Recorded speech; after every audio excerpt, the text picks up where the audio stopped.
dilis and dried shrimp with chicharon.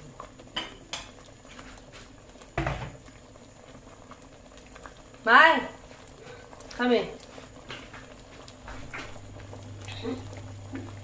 Nilagyan ko na to ng chicharon eh. Gusto mo lagyan ulit ng malaki? Hindi. Okay na yun. Wow! Diyan na yung ampalaya na dahon. Ayos. Okay na yun, ma. Okay na. Okay, oo.